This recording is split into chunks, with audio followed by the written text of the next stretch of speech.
Hard to remember a team getting as many plaudits for giving away moderately priced expiring contracts of once prized young players as the Philadelphia 76ers are getting for ridding themselves of the rookie deals of Jahlil Okafor and Nick Stauskas yesterday. Pablo Agueti of The Ringer wrote one of many make-a-sense for both-sides-type takes on the swap, even as he allowed the Sixers effectively had to surrender a pick just to get rid of Okafor and Stauskas, both of whom weren't getting significant playing time.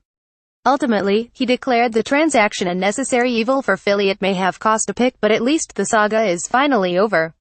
Hooray! Of course, the Sixers themselves declared mission accomplished by focusing on the player acquired from the Brooklyn Nets in the deal, power forward Trevor Booker. Quote Brian Colangelo, in the press release announcing the trade, Trevor Booker has been a solid and competitive 12-way contributor at every NBA stop. Trevor's abilities should complement our style of play and his experience should add to our bench depth with playoff contention in mind. Did you hear that, guys? Playoffs? Who even cares about the other stuff like the horrific Nerlens Noel deal last season? The Okafor-Stauskas trade is a solution to a problem that only ever existed in PR terms. The Sixers traded two young guys who aren't playing for one old guy who won't be playing, saved zero short-term or long-term money in the process, and gave up a future draft pick to do it. Let's hope our once and always Dark Lord didn't take a big sip of his double espresso before checking Twitter from his Palo Alto coffee shop yesterday. There is no real universe in which the most practical answer for what the Sixers should have done with Jahlil Okafor was not simply buying him out once they declined his fourth-year option. By that point, a combination of organizational incompetence and Ja's own poor play had reduced his trade value to effectively nil, if not into the outright negatives. He wasn't part of the Sixers' future or their present, and it was time to make him part of their past. A buyout was the right and sensible thing to do, and yet, against all market research, the Sixers insisted on continuing to pursue a trade partner.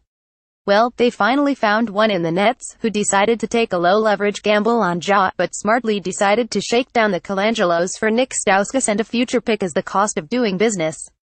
Despite my personal feelings towards my son, Sauce Castillo, admittedly he's not a huge loss for the Sixers either, following a terrible preseason that left him further buried in the Sixers' increasingly crowded depth chart. Nick had seen his rotation minutes slashed to shredded lettuce this season, and had done little in his limited PT to suggest he deserved more.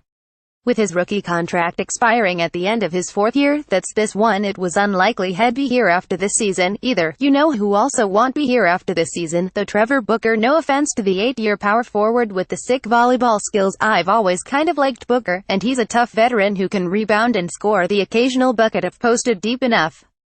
Of course, the Sixers already have one of those. His name is Amir Johnson, and we're paying him $12 million this season. Are we really gonna celebrate landing another one who's made the playoffs once in 8 seasons? As little use as this team currently has for Stauskas, there's a world in which he matters. For the Sixers this season, if Jared Bayless gets hurt and has to miss extended time, and Markelle Fultz isn't ready to slide into his missing minutes, Philly would need another guard to play off-ball with Simmons, to shoot and to handle a little bit. It's not like Nick can't contribute to a good Sixers squad. Unlike Okafor, he's actually done it before, starting at 2 guard for them for their 105 month of January last season. Being rid of him certainly doesn't mean a ton for the Sixers, but it's not nothing, either. At best, the return of Booker in the Nets deal cancels out the loss of Stauskas. Sauce was Bayless insurance, Booker is Amir insurance. He certainly can't play alongside Johnson, two beefy bigs who can't stretch the floor or switch much on D, and there's no reason why he should play alongside Joel Embiid. Brett Brown has already said that he doesn't see immediate rotation minutes coming to Booker, and, well, whether you have him at center or power forward, there's no reason he should be anywhere higher than third for any position on the Sixers depth chart.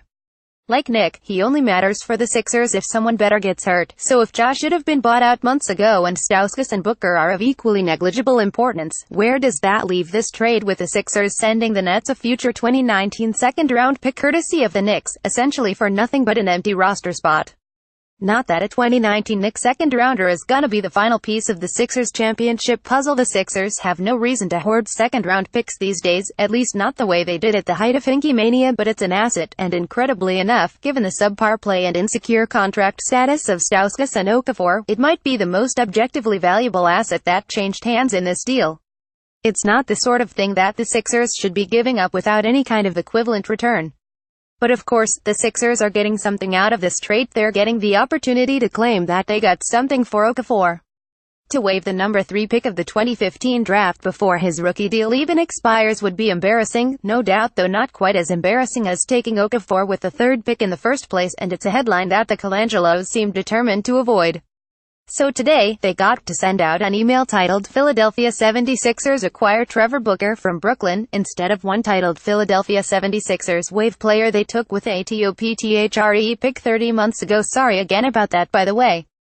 And if you don't buy that such concerns are really of paramount importance of the Sixers, remember that the title of the press email sent out after the Nerlens trade led with Philadelphia 76ers acquire FIRSTROUND pick, despite the fact that said first rounder never had more of a 1% chance of conveying to Philly.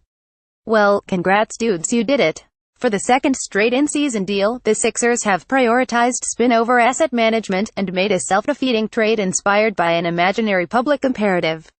This wasn't smart quite as badly as the Noel trade, since the eraser was and remains a far more valuable quantity than anything else that changed hands in this swap, but on principle, it's every bit as insulting. The Ja saga is finally over, yes, but it came at a cost, one that, no matter how sizable it ultimately ends up being, Philly should never have had to pay.